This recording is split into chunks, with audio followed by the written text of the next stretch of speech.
The black SUVs appeared at dawn, rolling through the quiet suburban streets like shadows given form. They moved in perfect formation, their windows tinted so dark they seemed to absorb the morning light itself.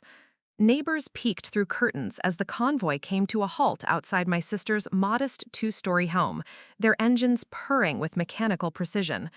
Before we jump back in, tell us where you're tuning in from. And if this story touches you, make sure you're subscribed, because tomorrow I've saved something extra special for you. From the lead vehicle stepped a figure that commanded attention without demanding it. Colonel Martinez moved with the fluid grace of someone who had learned to be lethal in a dozen different ways, his uniform bearing insignia that most civilians would never recognize, but would instinctively respect. Behind him, 99 of the most elite soldiers in the world emerged from their vehicles, each one a walking testament to years of training that pushed human capability to its absolute limits. My sister Bethany stood frozen on her front porch, her newborn daughter cradled against her chest, her face a canvas of pure bewilderment. Just 48 hours earlier, she had called me pathetic, a washed-up dreamer who couldn't even hold down a real job. She had laughed when I offered to help with the baby, dismissing me as someone who couldn't possibly understand the responsibilities of real life. Now, as Colonel Martinez approached her with a crisp salute, she was about to discover exactly who her failure of a sister really was. The morning that changed everything started like most Tuesdays in my life, with the sound of disappointment echoing through our childhood home. I had driven to Portland to meet with what my family believed was another one of my endless string of temporary jobs, another desperate attempt to find my place in a world that seemed determined to remind me I didn't belong anywhere. My mother, Patricia, had that look again, the one she wore when she was trying to be supportive but couldn't quite hide her exasperation. She bustled around the kitchen, her movements sharp with barely contained frustration, preparing what she called a proper breakfast for what she assumed would be another day of my professional disappointments. "Aurora, honey," she said, not looking at me as she aggressively scrambled eggs that didn't deserve such violent treatment, "maybe it's time to consider something more stable. Your sister has been asking if you'd be interested in helping at the dental office. It's not glamorous, but it's steady work." The dental office, where Bethany reigned supreme as the head hygienist, where she could continue the narrative that had defined our family dynamics for the past 15 years. Aurora the drifter, Aurora the dreamer, Aurora who needed rescuing by her successful younger sister. I sipped my coffee and said nothing. There was no point in trying to explain that my meeting today wasn't about finding work, but about returning to work that most people couldn't even comprehend existed. How do you tell your family that you're not unemployed, but rather between assignments that require security clearances so high that acknowledging their existence is itself classified information? My father, Robert, looked up from his newspaper with that familiar expression of paternal concern mixed with barely disguised disappointment. "You know, kiddo, there's no shame in taking a regular job. This whole consulting thing you've been trying to make work, maybe it's time to admit it's not panning out." The consulting thing. That was how they had interpreted my carefully vague explanations about my work with various government agencies. In their minds, I was a freelancer, chasing contracts that never materialized, a woman approaching 30 who still couldn't figure out how to make a living in the real world. If they only knew that my last consulting project had involved coordinating the safe extraction of 3 American diplomats from a collapsing embassy in a country whose name I still couldn't mention in polite conversation. If they could have seen me in the Situation Room, managing intelligence from 7 different sources while directing operations that saved lives and preserved national interests, they might have understood that their definition of success was laughably small. But they couldn't see that world, and I couldn't show it to them. So I finished my coffee, kissed my mother's cheek, and prepared to leave for a meeting they thought was about my fictional consulting career, but was actually about my very real return to active duty. That's when Bethany arrived. She swept through the front door with all the energy of someone who had never questioned her place in the world, her scrubs still bearing the scent of antiseptic and mint, her hair pulled back in the kind of practical ponytail that announced to the world that she was a woman who got things done. Behind her, she pushed a stroller containing my 3-month-old niece, Emma, a tiny, perfect creature who had become both the light of our family's life and another measuring stick against which my perceived failures were compared. "Morning, everyone," Bethany announced, immediately becoming the center of the room's gravitational pull. "Sorry I'm late, but Emma had a rough night. Colic, you know. I swear, being a working mom is like running a marathon while juggling flaming torches." Our parents immediately swarmed around her, cooing over the baby and praising Bethany for her incredible ability to balance motherhood with her thriving career. She had returned to work just 6 weeks after giving birth, a decision that had earned her endless admiration from everyone who knew her. I watched this familiar dance from the sidelines, the same position I had occupied for most of my adult life. Bethany was the success story, the daughter who had followed a clear path from high school to community college to a respectable healthcare career. She had married her college boyfriend, bought a house, and produced a grandchild right on schedule. I was the question mark, the daughter whose life seemed to exist in a series of unexplained gaps and vague references to work that no one could quite understand. "Oh, Aurora," Bethany said, finally acknowledging my presence with the kind of bright smile that somehow managed to be both welcoming and condescending. "I'm glad you're here. I wanted to talk to you about something." She lifted Emma from the stroller, cradling her with the practiced ease of someone who had mastered yet another life skill that I, in her mind, probably couldn't handle. "Mark and I have been talking, and we're planning a vacation next month. Nothing fancy, just a long weekend at the coast. We were wondering if you might be available to watch Emma." The request hung in the air, innocuous on the surface, but loaded with assumptions that made my jaw clench. She wasn't asking if I had the time, she was assuming I had nothing but time. She wasn't wondering if I was qualified to care for her daughter, she was presuming that babysitting was probably the most responsibility I could handle. "I might be traveling for work," I said carefully, knowing that my work would likely involve briefings that required me to be physically present at facilities whose locations I couldn't reveal. Bethany's expression shifted slightly, that patronizing smile becoming a little more strained. "Oh, right, your consulting thing. How's that going, by the way? Are you still trying to make that work?" The words stung because they were delivered with such casual dismissal. Not malicious, just thoughtlessly cruel in the way that family members can be when they've decided who you are and refuse to consider that they might be wrong. "It's going well," I replied, which was technically true. My work with the Defense Intelligence Agency had been going exceptionally well enough that I was being recalled to active duty with a promotion that would put me in charge of operations spanning 3 continents. "That's great," she said, in the tone people use when they're humoring someone they feel sorry for. "I just think maybe it would be good for you to have something more stable. I mean, you're not getting any younger, and at some point you need to think about stability." The irony was suffocating. Here was my sister, whose biggest professional challenge involved scheduling teeth cleanings, lecturing me about stability while I prepared to return to a job that required me to assess global threats and coordinate responses that could affect the fate of nations. Our mother jumped in, her voice carrying that note of gentle desperation that suggested this was a conversation the family had been having about me in my absence. "What Bethany means is that we all just want to see you settled, Aurora. You have so much potential, but you seem to be spinning your wheels." Spinning my wheels? If they only knew that those wheels had carried me through the halls of power in Washington, through war zones where American interests hung in the balance, through situations where split-second decisions determined whether operations succeeded or failed catastrophically. My father nodded sagely, as if the wisdom of his 63 years had revealed some essential truth about my character. Sometimes you have to swallow your pride and take what's available. There's honor in honest work, even if it's not what you dreamed of doing. Honest work? As if the work I did in the shadows, the work that kept people like them safe to have conversations about dental appointments and weekend getaways, was somehow dishonest because it couldn't be discussed at dinner parties.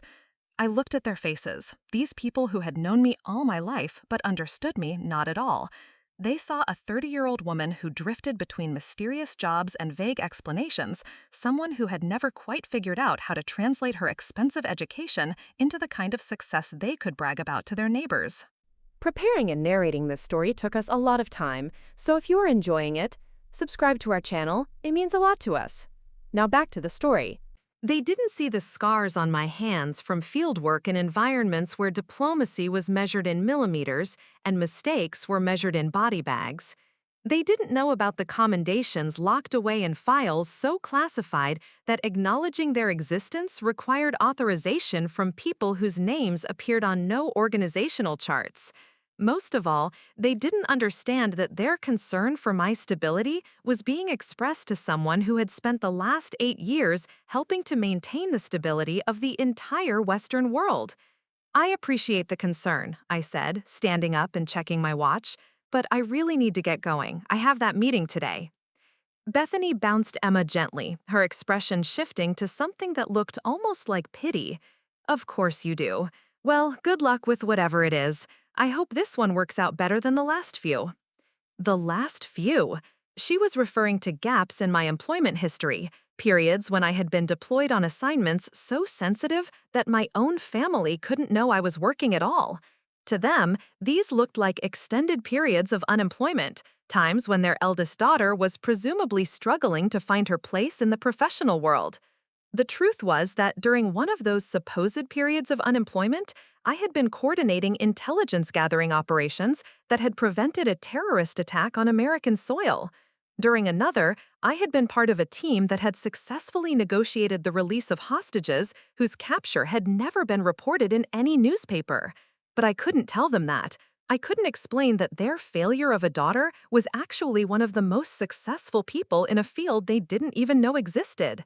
As I gathered my things to leave, Bethany made one final comment that would prove to be the catalyst for everything that followed. You know, Aurora, I really hope you figure things out soon. I worry about you. I mean, what are you going to do when Mom and Dad aren't around to help support you anymore? You can't just drift through life forever. The words hit me like a physical blow. Support me? She thought our parents were supporting me financially? That I was some kind of adult child who couldn't make it on her own. The reality was that my government salary, combined with the hazard pay and special assignment bonuses I had earned over the years, had left me more financially secure than anyone else in my family. But I couldn't explain that without explaining everything else, and everything else was classified at levels that would make their heads spin. So I kissed my mother goodbye, hugged my father, and gave Emma a gentle touch on her tiny hand before heading for the door. As I left, I heard Bethany's voice behind me, speaking to our parents in the stage whisper that people use when they want the subject of their conversation to overhear. I just don't know what's going to become of her. She's brilliant, but she seems so lost. I keep hoping she'll find something that sticks, something real. Something real. As I drove toward my meeting with Colonel Martinez, as I prepared to accept a promotion that would make me one of the youngest women ever to command a joint special operations task force, I reflected on the painful irony of my sister's words. She wanted me to find something real, not understanding that I had been living in the most real world imaginable, a world where consequences weren't measured in performance reviews or customer satisfaction surveys, but in lives saved and threats neutralized. The meeting itself was held in a nondescript office building in downtown Portland, the kind of place where corporate consultants might actually meet with clients. The irony wasn't lost on me that my family's fictional version of my life had accidentally intersected with reality.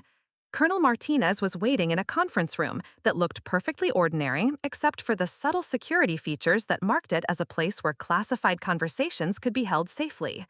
He stood when I entered, offering the kind of respectful greeting that I had learned to treasure because it acknowledged who I really was, not who people assumed I might be. Agent Morrison, he said, using the name that appeared on documents my family would never see. It's good to see you again. I trust your time off has been restful. Time off. That was the official designation for the leave I had been required to take after my last assignment, a mission that had gone sideways in ways that still gave me nightmares. The agency had insisted on a cooling-off period, a chance for me to decompress and process what had happened in a Syrian safe house that had turned out to be anything but safe. I'm ready to get back to work, sir, I replied, and I meant it. The civilian world, with its petty concerns and mundane dramas, had reminded me why I preferred the clarity of objectives and the cleanness of purpose that came with my real job. He gestured for me to sit, then slid a file across the table. Even closed, I could see the classification markings that indicated this wasn't just another assignment, but something significant enough to require my specific skill set. "We have a situation developing," he began, his voice carrying the weight of someone who had delivered similar briefings countless times. 3 months ago, we intercepted communications suggesting that a new terrorist cell was planning operations on American soil. The information was fragmented, but the threat assessment was severe enough to trigger a full investigation. I opened the file, my eyes immediately processing the familiar format of intelligence reports and threat analyses. Names, dates, locations, all connected by the kind of pattern recognition that had become second nature to me over the years of training and fieldwork. "The cell is sophisticated," Colonel Martinez continued. "They've been careful to avoid the traditional surveillance networks, using encrypted communications and dead drops that suggest professional training. What makes this particularly concerning is that they appear to have specific target information that goes beyond what would be available through public sources." As I read deeper into the file, a cold understanding began to settle in my stomach. This wasn't just about a general terrorist threat. The targets listed were specific, personal, and included names that made my blood freeze in my veins. My family's names were on that list. The file contained surveillance photos of my parents' house, of Bethany's workplace, of locations where my family went about their daily lives completely unaware that they were being watched by people who wanted to use them as leverage against someone whose existence they didn't even understand. "They know about me," I said, the words coming out as more of a statement than a question. Colonel Martinez nodded grimly. "We believe so, yes. The working theory is that they've identified you as a high-value target within the agency and have decided that the most effective way to compromise your operations is through your family connections." The irony was so sharp it was almost funny. My family, who saw me as a failure, a drifter who couldn't get her life together, had become targets because someone, somewhere, understood exactly how dangerous and valuable I actually was. "The threat assessment indicates immediate and ongoing risk," the colonel continued, "which brings us to why you're here. We're recalling you to active duty, effective immediately, with a promotion to senior field commander. Your primary assignment will be to neutralize this cell while simultaneously ensuring the safety of the potential targets." He slid another file across the table, this one containing organizational charts and personnel rosters that made my heart race with a mixture of excitement and terror. "You'll have command of Task Force Aegis, a joint operations unit comprising personnel from Special Forces, Delta Force, and select CIA operatives. Your team will consist of 100 of the most elite soldiers and intelligence operatives currently available." 100? The number was staggering, representing a level of resource allocation that spoke to the seriousness of the threat and the confidence the agency had in my abilities. It was also a number that would soon become very visible to my family in ways that would change everything between us forever. "The operation will be based here in the Pacific Northwest," Colonel Martinez explained. "The cell appears to be operating out of the region, and the proximity to your family's location makes this the logical staging area. Your team will be arriving over the next 48 hours. As I processed the information, a plan began to form in my mind. It was audacious, perhaps even reckless, but it would accomplish multiple objectives simultaneously. I could protect my family, neutralize the threat, and finally, after 15 years of living a double life, show them exactly who Aurora Morrison really was. "Sir," I said, looking up from the files, "I'd like to request permission to implement Protocol 7 for family protection." Colonel Martinez raised an eyebrow.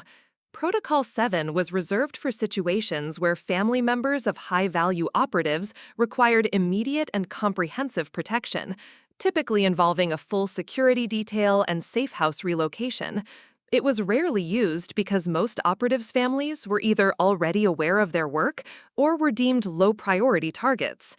"Agent Morrison," he said carefully, "Protocol 7 involves a significant visible presence. Your family will become aware of your actual position and clearance level. Are you prepared for those consequences?" I thought about Bethany's words from that morning, about her concern for my stability and her assumption that I needed to find something real. I thought about my parents' gentle disappointment and their belief that I was somehow failing to live up to my potential. "Yes, sir," I replied. "I believe the time for compartmentalization has passed." The next 48 hours were a whirlwind of preparation and coordination that reminded me why I loved this work despite its costs. Task Force Aegis assembled like a perfectly orchestrated symphony, each member bringing specialized skills that would be essential to the mission's success. There was Lieutenant Colonel Sarah Chen, a demolitions expert who could make things disappear or appear in ways that defied physics. Captain James Rodriguez, a communications specialist who could hack into any system while simultaneously ensuring that our own communications remained invisible to anyone without the highest security clearances. Major David Kim, a sniper whose accuracy was measured not in inches, but in fractions of millimeters. Each of them was a story of excellence, a person who had been selected from thousands of candidates and trained to capabilities that most people would consider superhuman. And now, they were all under my command, waiting for orders that would determine whether we succeeded in stopping a terrorist cell or failed and watched innocent people die. The operational plan was complex but elegant. We would establish a protective perimeter around my family while simultaneously conducting surveillance and infiltration operations to identify and neutralize the terrorist cell. The protection detail would be visible, undeniable, and comprehensive enough to ensure that anyone watching would understand that Aurora Morrison was not someone whose family could be threatened with impunity. But first, I had to prepare my family for what was about to happen to their quiet suburban lives. I called Bethany first, partly because she was the most vulnerable target with baby Emma, and partly because I knew her reaction would be the most dramatic. When she answered the phone, I could hear Emma fussing in the background, and the everyday sounds of domestic life that were about to be disrupted in ways she couldn't possibly imagine. "Aurora?" she said, sounding slightly out of breath. "Is everything okay? You don't usually call during the day." How do you tell someone that their entire understanding of reality is about to be shattered? How do you explain that the sister they've spent years pitying is actually someone whose work makes headlines without her name ever appearing in print? "Bethany," I said, choosing my words carefully, "I need you to listen to me very closely. In about 6 hours, you're going to see some unusual activity in your neighborhood. There will be vehicles and people, and it might look alarming, but I need you to know that you and Emma are completely safe." There was a pause on the other end of the line. "Aurora, you're scaring me. What are you talking about? What kind of vehicles?" I could hear the confusion in her voice, the inability to process information that didn't fit into any category her mind had prepared for. In her world, her sister was someone who struggled to maintain steady employment, not someone who commanded military assets. "Government vehicles," I said simply, "and personnel who are there to protect you." "Protect me from what?" Her voice was rising now, taking on the sharp edge of panic. "Aurora, what have you done?" What have you done?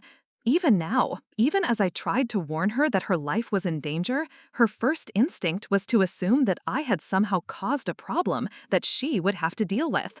The assumption of my incompetence was so deeply ingrained that she couldn't conceive of any other explanation.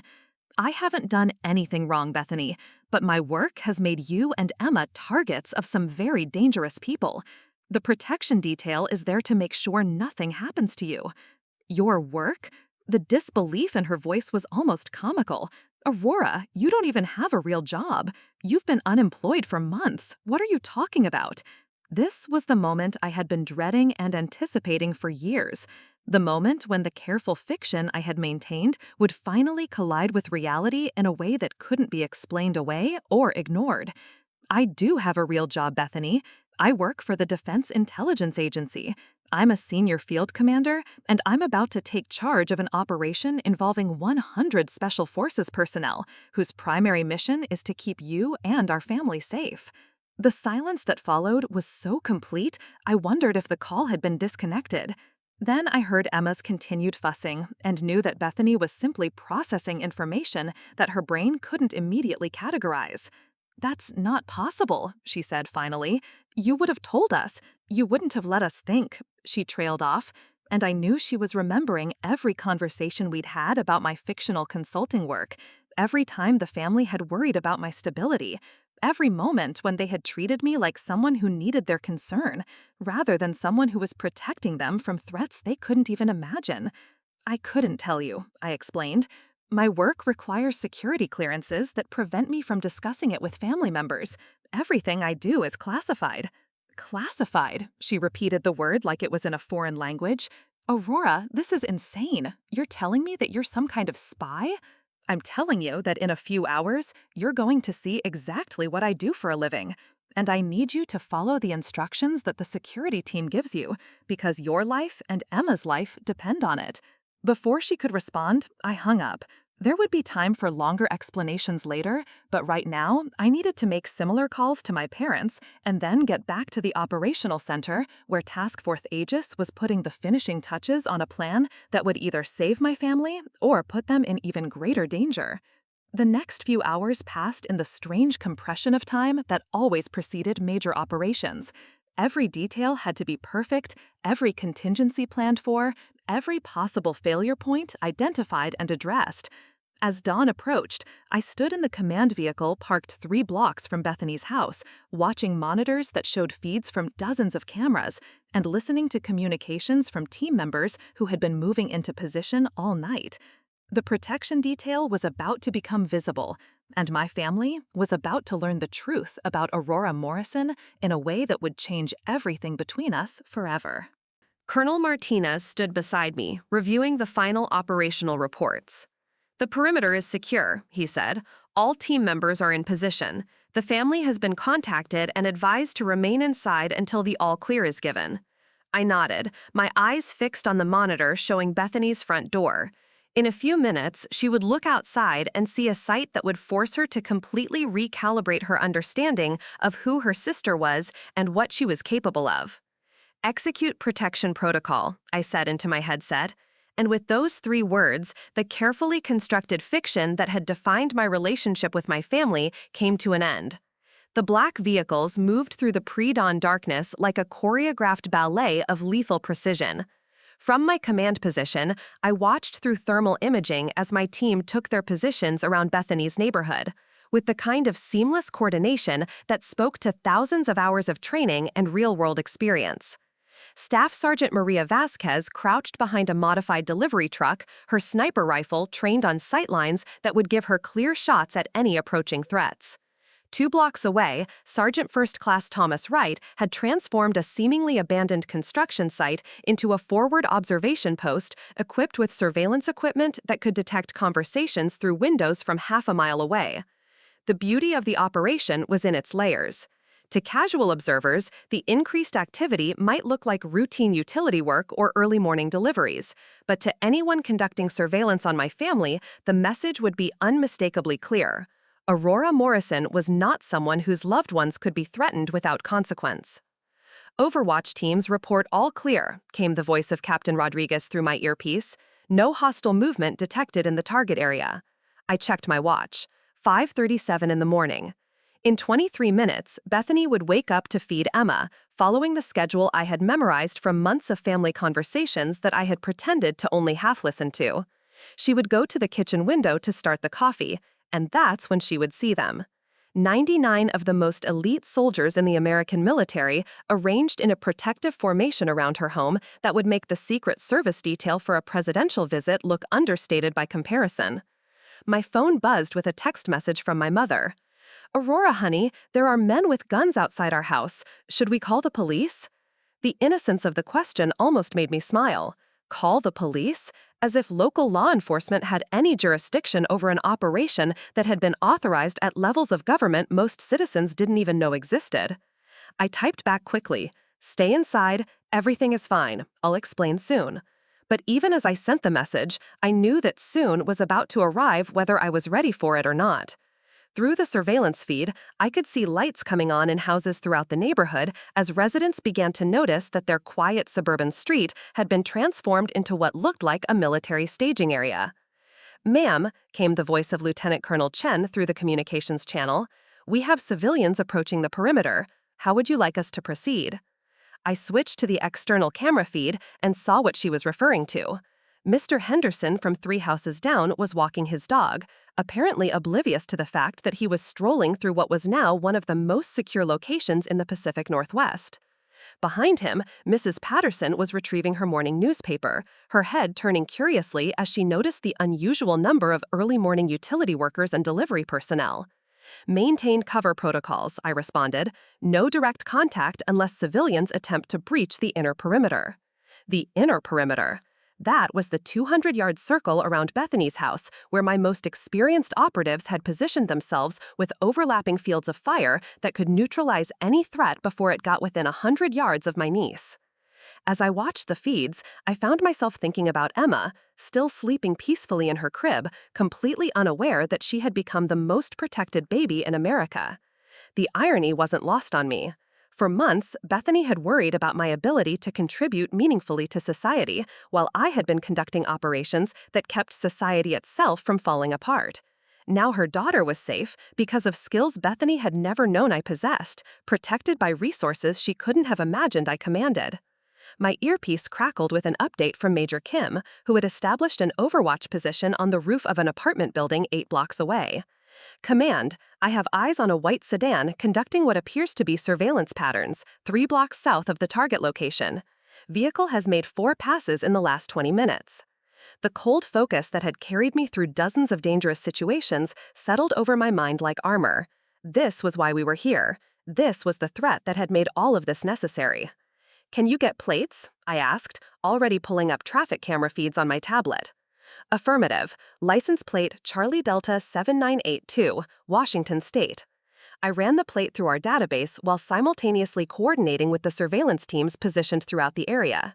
Within 30 seconds, I had a name, an address, and a criminal history that painted a picture of someone who definitely shouldn't be conducting surveillance on a residential neighborhood at dawn.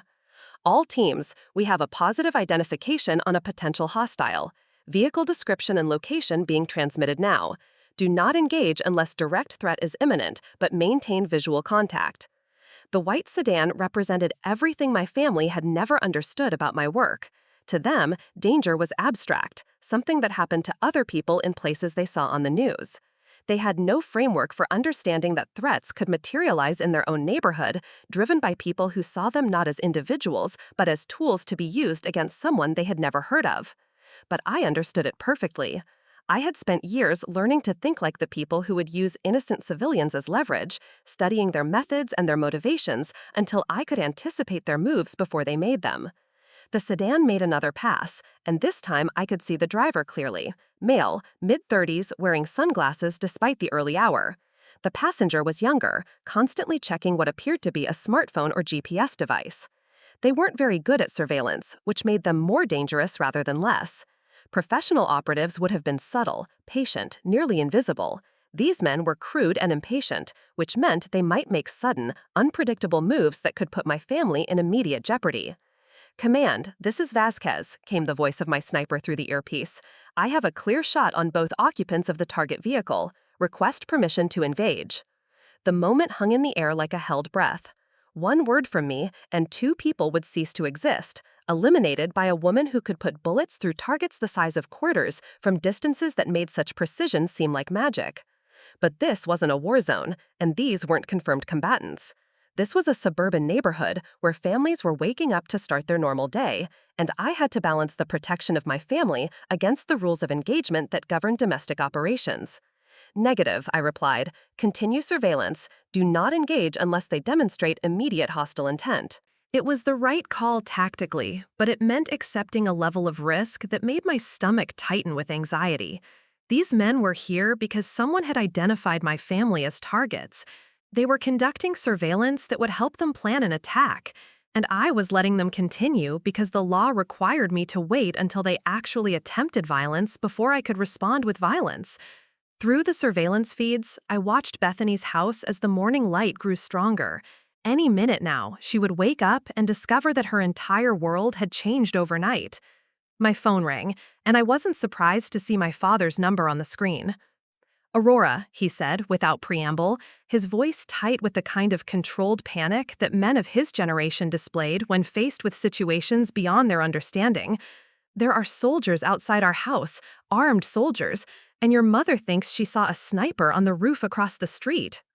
Your mother thinks she saw a sniper. She had, of course. Staff Sergeant Patricia Monroe was one of the best marksmen in the Army, positioned exactly where my mother had spotted her with a rifle that could eliminate threats from over a mile away. "Dad," I said, keeping my voice calm and authoritative in a way that I had never used with my family before, "I need you and Mom to stay inside the house. Keep away from windows. There are people who want to hurt you because of my work, and the soldiers are there to protect you." "Your work?" The confusion in his voice was almost painful to hear. "Aurora, what are you talking about? You work in an office somewhere. You don't have the kind of job that comes with soldiers." How do you explain to someone that their entire understanding of their child is based on a carefully constructed fiction?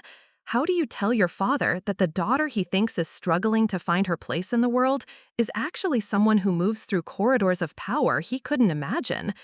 "I work for the Defense Intelligence Agency, Dad. I'm a senior field commander. The people outside your house are under my command." The silence that followed was so profound I could hear my mother's voice in the background, asking who was on the phone and why Robert looked like he had seen a ghost. "That's not possible," he said finally. "We would have known. You would have told us." "I couldn't tell you. My work is classified. Everything I do requires security clearances that prevent me from discussing it with anyone who isn't authorized to know." "But you're our daughter," he said, and there was something heartbreaking in the way he emphasized those words, as if family relationships should somehow override national security protocols. "Yes," I replied, "I'm your daughter, and right now, that's exactly why you're in danger." Before he could respond, I heard commotion in the background. My mother's voice, sharp with alarm, "Robert, there's someone at the door." "Dad," I said urgently, "do not answer that door. Stay exactly where you are." Through the surveillance feed, I could see two figures approaching my parents' front porch. They were dressed like delivery personnel, but their body language was wrong, too alert, too focused for people making a routine morning delivery. "All teams, we have potential hostiles approaching the secondary target location," I announced into my headset. Two subjects, dressed as delivery personnel, approaching the front entrance. The response was immediate and coordinated. I watched through multiple camera angles as my team moved into position with the fluid precision of a machine built for exactly this kind of situation. Lieutenant Jackson emerged from behind a landscaping truck, his movement casual but purposeful. To anyone watching, he would look like a city worker checking utility lines. In reality, he was positioning himself for a clear line of sight to both subjects while remaining invisible to them. Captain Torres appeared at the corner of the house next door, ostensibly checking addresses on what looked like a postal delivery route. His actual purpose was to establish a crossfire pattern that would eliminate both threats simultaneously if they made any hostile moves. The two men on my parents' porch rang the doorbell, then waited with the kind of patience that suggested they weren't planning to leave without making contact. One of them kept checking his watch, while the other scanned the neighborhood with the systematic attention of someone looking for security measures. They had spotted some of my team. "Command, this is Torres," came the voice through my earpiece. "Primary subject is conducting counter-surveillance. He's made at least 3 of our positions." Which meant these weren't amateurs conducting crude surveillance. These were professionals who had been sent to test our response capabilities and gather intelligence about our defensive arrangements. "All teams, threat assessment is elevated," I announced. "Subjects demonstrate professional training. Maintain overwatch, but prepare for immediate engagement if necessary." Through the phone, I could hear my father's labored breathing as he processed what was happening outside his front door. "Aurora, these men are just standing there. They're not leaving."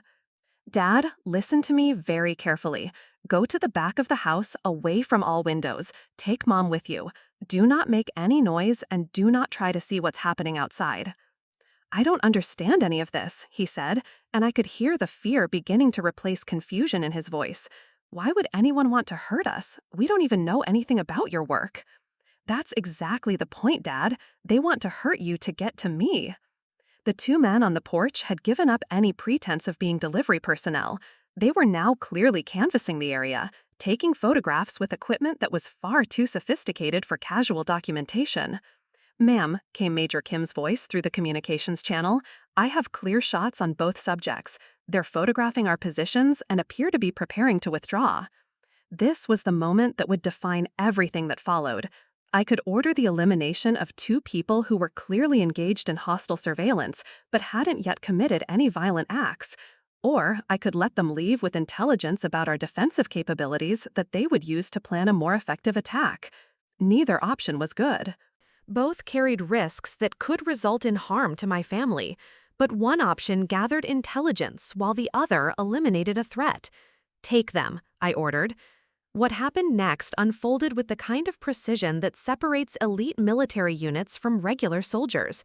Major Kim's rifle spoke twice, 2 sounds so close together they seemed like a single crack echoing across the suburban morning. Both men dropped simultaneously, eliminated before they could react to the first shot.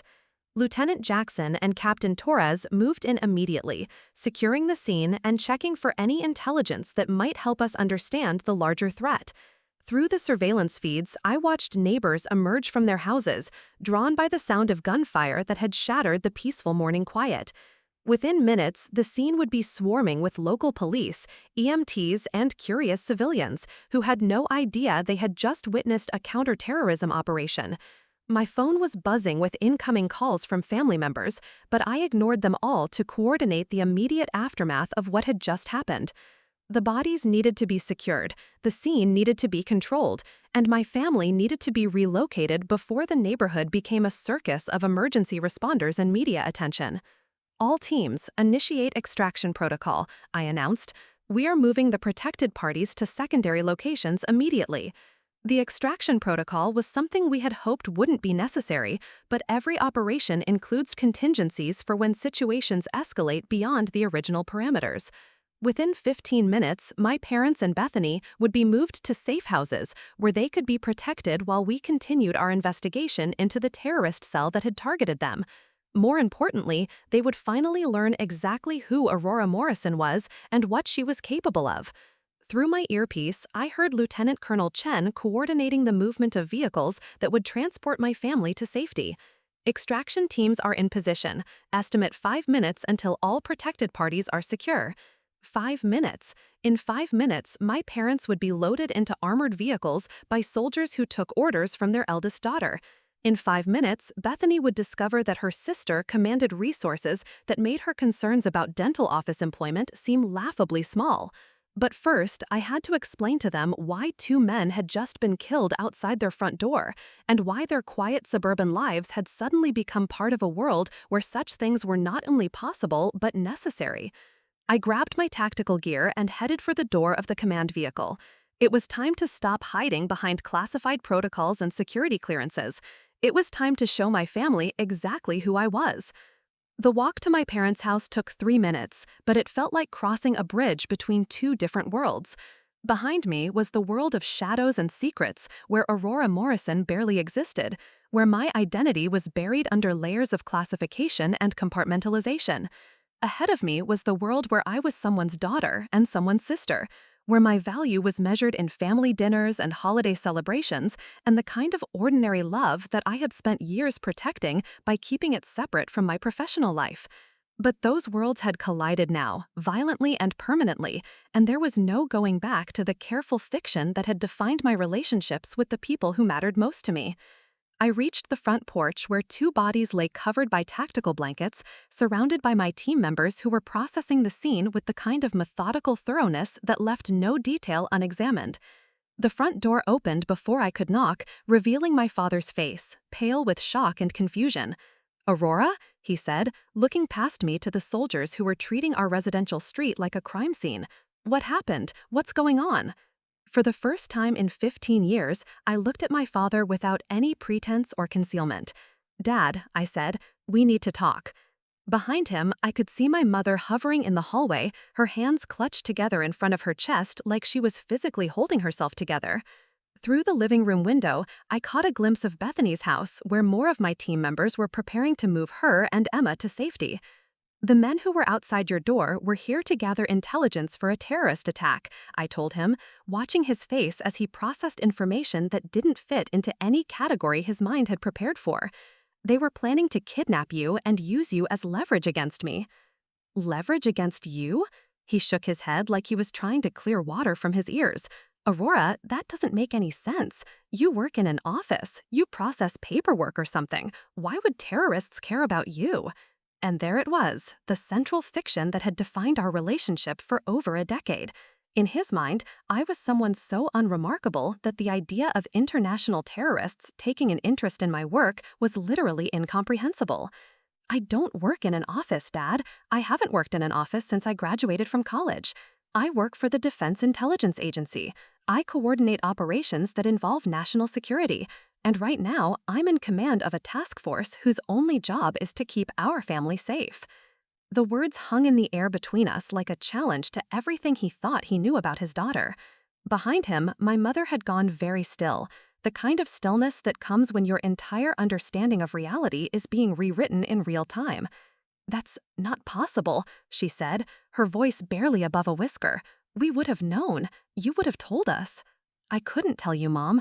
My work is classified at levels that require approval from people whose names you wouldn't recognize. Every operation I've been involved in for the past 8 years has been classified above your security clearance." My father looked past me again, taking in the scene of organized chaos that his neighborhood had become. "These soldiers," he said slowly, "they work for you?" "They work with me, Dad. We're all part of the same mission." Before he could respond, Lieutenant Colonel Chen approached, her expression professional but respectful. "Ma'am," she said, "we need to begin the extraction process. The scene is secure, but we expect local law enforcement arrival within 10 minutes. I turned to my parents, seeing their confusion and fear and the dawning realization that their daughter was someone they had never known at all. "Mom, Dad, I need you to come with us now. You're going to be taken somewhere safe until we can eliminate the people who want to hurt you." "Safe?" My mother's voice cracked on the word. "Aurora, I don't understand any of this. 2 people are dead in our front yard. There are soldiers with guns in our neighborhood. How is any of this safe?" How do you explain to someone that safety sometimes requires violence? How do you help them understand that the peace they had taken for granted was maintained by people like me who did terrible things in secret so that families like ours could worry about mundane problems like dental appointments and weekend plans? "It's safe because I'm making it safe," I said simply, "because I have the training and the resources and the authority to protect you from people who want to use you to hurt me." Through my earpiece, I heard updates from the teams securing Bethany and Emma. "Package 2 is secure and ready for transport," came Captain Rodriguez's voice. No complications. Package 2. In the clinical language of tactical operations, my sister and my niece had become cargo to be moved and protected. The depersonalization was necessary for operational efficiency, but it felt strange to hear my family reduced to logistical problems. "Ma'am," Chen said again, more urgently this time, "we really need to move now." I looked at my parents, standing in their doorway like refugees from their own lives, trying to process information that challenged every assumption they had made about their eldest daughter. "Are you coming with us?" my father asked, and there was something in his voice that I hadn't heard since I was a child. It was the sound of a parent who suddenly realized he needed his child more than his child needed him. "I'll be coordinating your security," I replied. "But Dad, I need you to understand something. This isn't temporary. Your lives have changed permanently. You can't go back to the way things were before." The weight of that statement settled over all of us like a heavy blanket. Their quiet suburban existence was over. The illusion of safety that had allowed them to worry about ordinary things was gone forever, shattered by the reality of a world where their daughter's work made them targets of people who killed without hesitation. As we walked toward the armored vehicle that would transport them to safety, my father put his hand on my arm, stopping me for a moment. "Aurora," he said, and his voice carried 15 years of missed conversations and misunderstood moments. "I'm sorry we didn't know. I'm sorry we didn't understand." But even as he spoke the words, I could see him struggling with the magnitude of what he was apologizing for. He was sorry they hadn't known, but he couldn't yet grasp what they hadn't known. Couldn't process the reality that his daughter had been living a life of such consequence while he worried about her ability to find steady employment. The armored vehicle's door opened, revealing an interior fitted with communication equipment and security monitors that would allow my parents to see exactly how thoroughly they were being protected. As they climbed inside, I caught a glimpse of my mother's face in the bulletproof glass. And what I saw there wasn't gratitude or relief, it was fear. Not fear of the people who wanted to hurt them, but fear of me, fear of discovering that their daughter was someone they had never known existed. The vehicles pulled away in convoy formation, carrying my family toward a safe house where they would have time to process what they had learned and prepare for a conversation that would redefine every relationship in our family. But first, I had work to do. The 2 men we had eliminated were just the advance team. Somewhere in the Pacific Northwest, there was a terrorist cell that still believed they could use my family as leverage against me. They were about to learn exactly how wrong that assumption was. The safe house was a fortress disguised as a vacation rental, nestled in the Cascade Mountains 40 miles east of Portland. From the outside, it looked like the kind of place where urban families might spend a weekend hiking and roasting marshmallows. Inside, it was equipped with communication systems that could reach anywhere in the world and defensive capabilities that could withstand a sustained assault from a small army. I arrived 3 hours after my family had been relocated, driving through security checkpoints that were invisible to casual observers, but would have stopped anyone who didn't belong there with lethal efficiency. The mountain roads leading to the house were monitored by sensors that could detect footsteps from 2 miles away, and the seemingly pristine wilderness around the property concealed observation posts manned by snipers who never missed their targets. My parents were sitting in the main living room when I entered, looking like refugees from their own lives. They had been provided with clothes and toiletries, fed a meal prepared by a chef who normally cooked for cabinet-level officials, and briefed on security protocols by people who usually protect heads of state. But comfort and safety weren't enough to process the complete destruction of everything they had believed about their eldest daughter.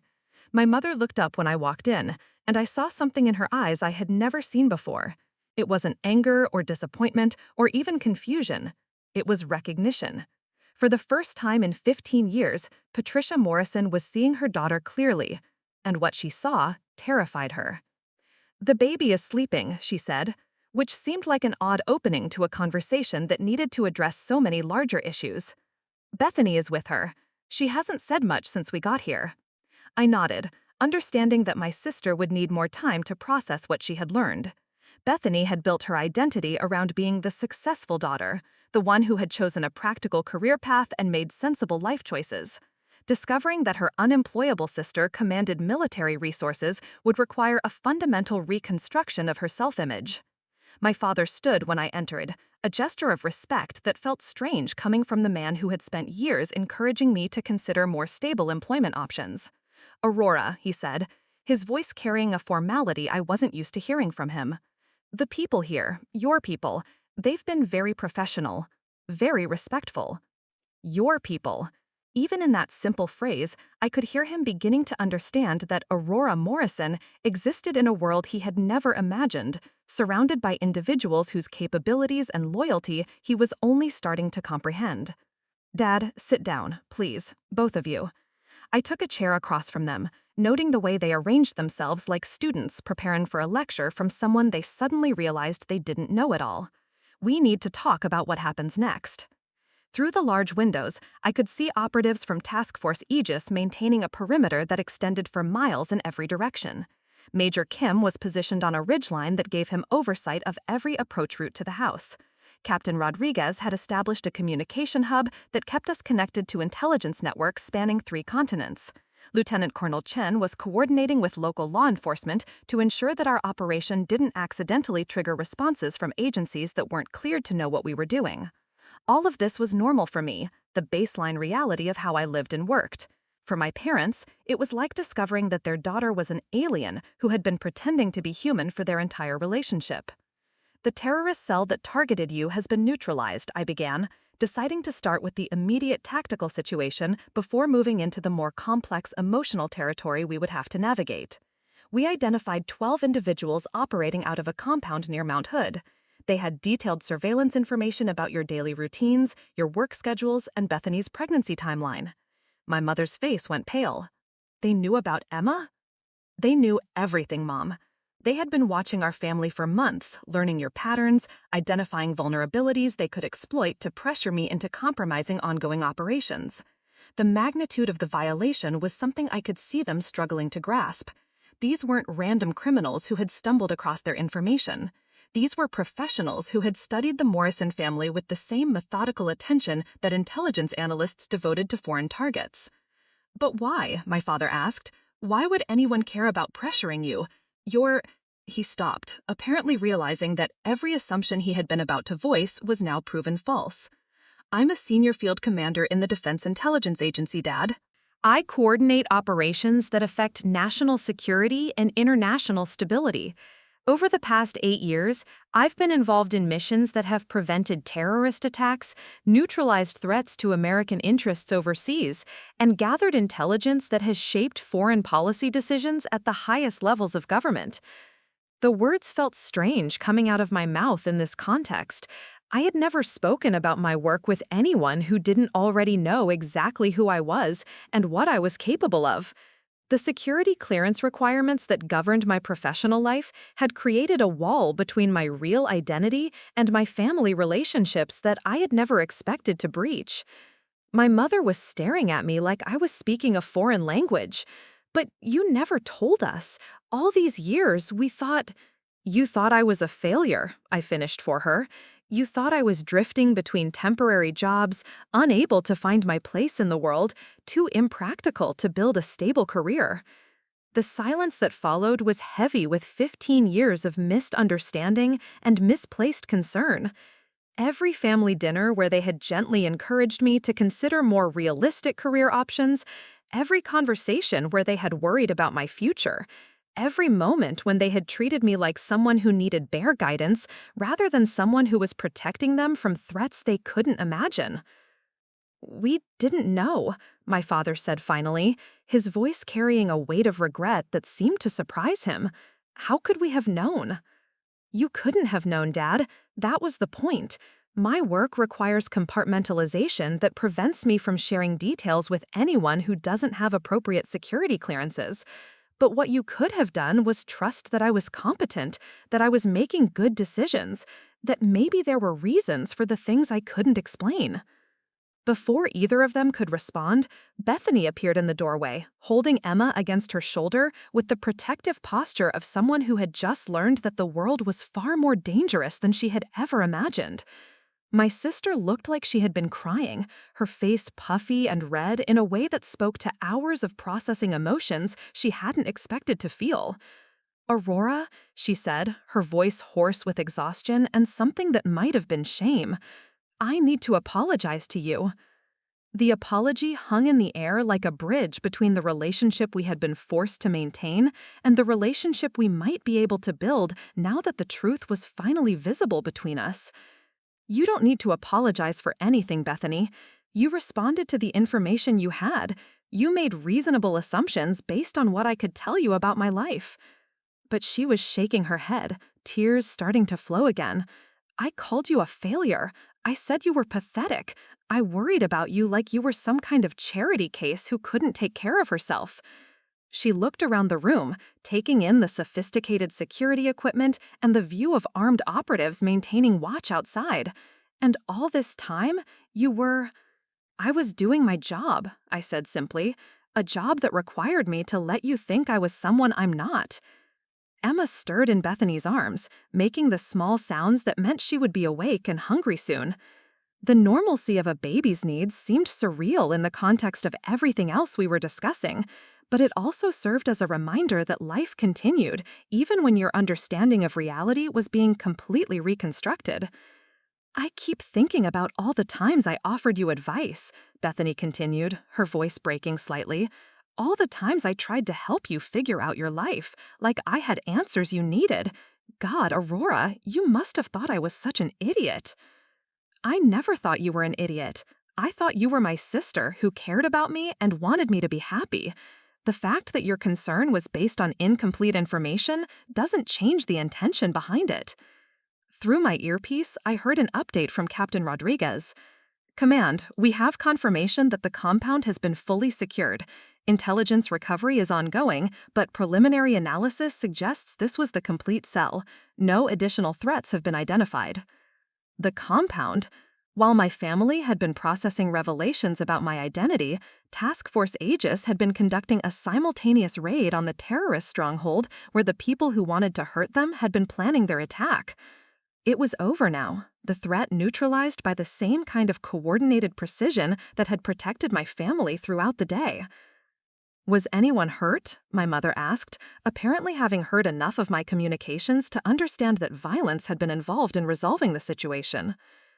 The terrorists chose to resist rather than surrender, I replied, which was the diplomatic way of saying that 12 people who had planned to kidnap and murder my family members were now dead. No American personnel were injured. The clinical language was necessary for operational reporting, but it felt insufficient for helping my family understand what had actually happened. 12 human beings had ceased to exist because they had threatened the people I loved most in the world. The mathematics of that equation were simple and brutal, and I had made the calculations without hesitation. "You killed them," my father said, and it wasn't a question. I gave orders that resulted in their deaths, yes. They were planning to kidnap you and torture you to pressure me into compromising ongoing operations that protect American interests. They had detailed plans for how to use Emma as leverage to ensure my compliance with their demands. The mention of Emma brought the stakes into sharp focus for everyone in the room. This wasn't about abstract concepts of national security or international politics. This was about people who had been prepared to hurt a 3-month-old baby.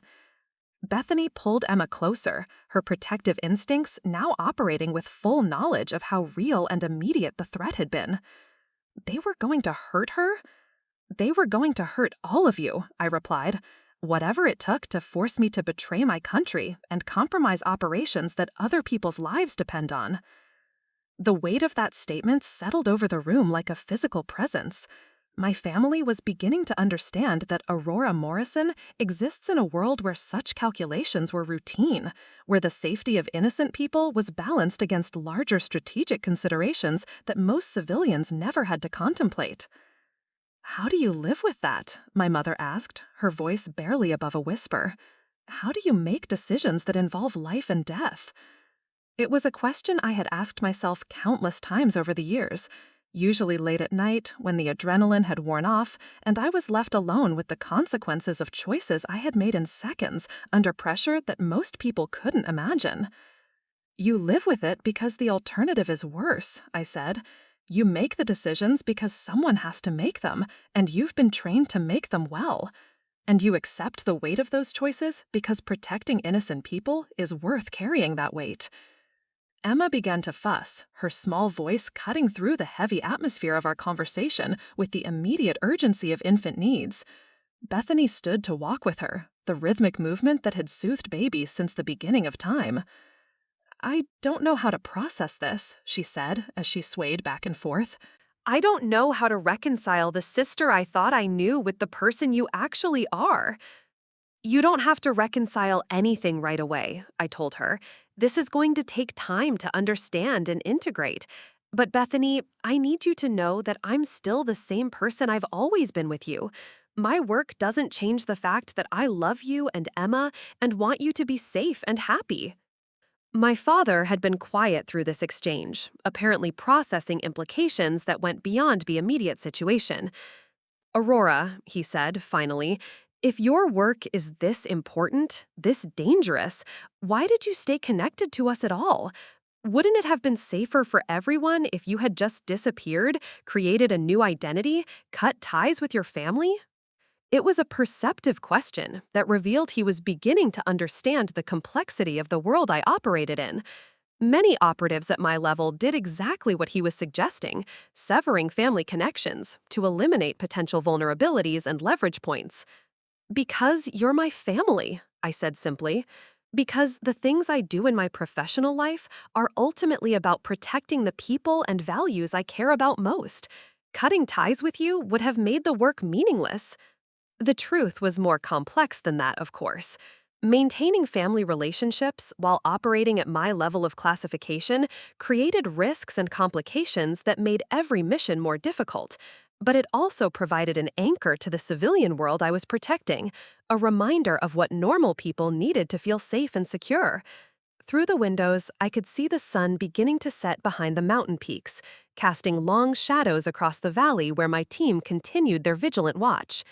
In a few hours, we would begin the process of returning my family to their normal lives. But those lives would never be normal again.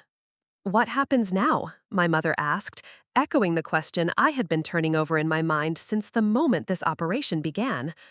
Now, you go home, I said. Your house has been completely secured with upgrades that will ensure your safety without being obvious to neighbors or casual observers. You'll have protection, but it will be invisible unless there's a specific threat. And you? Bethany asked. What happens to you? I go back to work. There are other threats, other operations, other families who need protection from people they'll never know existed. But even as I spoke the words, I knew that something fundamental had changed in my relationship with my work.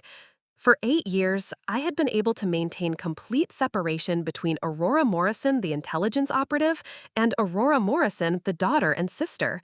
That separation had been shattered permanently, and I wasn't sure yet what would replace it. Emma had fallen asleep in Bethany's arms, her tiny face peaceful in the way that only babies could manage, completely unaware of the violence that had swirled around her or the resources that had been deployed to ensure her safety. Looking at her, I felt something I hadn't expected, a profound sense of completion. For the first time in my adult life, my professional capabilities and my personal relationships were no longer separate worlds that I had to navigate carefully to avoid contamination between them. My family finally knew who I was and what I was capable of. They had seen the resources I commanded and the consequences I was prepared to accept to protect them. I'm proud of you, my father said suddenly, his voice carrying a finality that suggested he had been working up to this statement throughout our entire conversation. I don't understand most of what you do, and I'm not sure I want to understand all of it, but I'm proud that my daughter is someone who protects people. The words hit me harder than I had expected. For 15 years, I had carried the weight of their disappointment along with the weight of my professional responsibilities. To hear acknowledgement and pride from the man whose opinion had mattered to me since childhood felt like laying down a burden I hadn't realized I was still carrying. Thank you, Dad, I said, and my voice came out rougher than I had intended. As the evening settled around us, we talked about practical matters, the security measures that would be implemented, the cover stories that would explain the morning's events to neighbors and colleagues, the new protocols my family would need to follow to ensure their continued safety. But underneath those logistical conversations, something more important was happening. We were rebuilding relationships that had been distorted by years of necessary deception. We were learning to see each other clearly for the first time since I had chosen a career that required me to become invisible even to the people who loved me most. When it was time for me to leave, my mother hugged me with an intensity I hadn't felt from her since I was a child. "Be careful," she whispered against my ear. "Come home to us." "I will, Mom. I always do." The drive back to Portland took me through mountain roads that were now as secure as any highway in America, monitored by people who would ensure that Aurora Morrison could travel safely between the world where she was a daughter and sister and the world where she was a weapon pointed at America's enemies. 3 months later, I was sitting in a briefing room in the Pentagon, reviewing intelligence reports from operations spanning 4 continents. The work continued, as it always did, with threats emerging and being neutralized in cycles that most people never noticed. But now, when I finished my briefings and returned to my quarters, there were text messages from my family waiting for me. Photos of Emma reaching new milestones, updates from my parents about ordinary suburban concerns that seemed both trivial and precious from my perspective. Messages from Bethany that no longer carried undertones of a concern about my employment prospects. The compartmentalization that had defined my adult life was gone, replaced by something more complex but ultimately more sustainable. My family knew who I was now, and that knowledge had created a foundation of trust and understanding that made both my professional work and my personal relationships stronger. Last week, I had received a package at my Pentagon office. Inside was a photo of Emma taking her first steps, along with a note from Bethany. "She's going to grow up knowing that Aurora is someone who keeps people safe. Thank you for keeping us safe, too." The photo was on my desk now, next to classified reports on emerging threats and operational summaries from missions that would never be publicly acknowledged. It served as a reminder that the work I did in the shadows had meaning beyond strategic objectives and national interests. It was about protecting families like mine, people who deserve to worry about ordinary things like first steps and bedtime stories, rather than the extraordinary threats that existed in the world I inhabited professionally. The integration hadn't been perfect. There were still aspects of my work that my family couldn't know about, operations that required levels of secrecy that even our new understanding couldn't accommodate. But the fundamental barrier between my two lives had been removed, replaced by trust and acceptance that made both sides of my existence more authentic. My sister no longer worried about my career prospects. My parents no longer offered gentle advice about finding more stable employment. And I no longer carried the weight of their disappointed concern along with the weight of national security responsibilities. Instead, I carried their pride and their love and their understanding that Aurora Morrison was exactly who she was supposed to be. Someone who stood between the people she loved and the darkness that threatened them. Someone who made impossible choices so that others could live ordinary lives in extraordinary safety. The little girl in the photograph would grow up in a world made safer by decisions I would make in briefing rooms and operations centers she would never see. And someday, when she was old enough to understand, she would know that her family had been protected by someone who loved them enough to become the kind of person who could protect them completely. That knowledge would be her inheritance, along with the certainty that in a dangerous world, there were people who stood guard in the darkness so that children could take first steps in the light. Up next, you've got two more standout stories right on your screen. If this one hit the mark, you won't want to pass these up. Just click and check them out.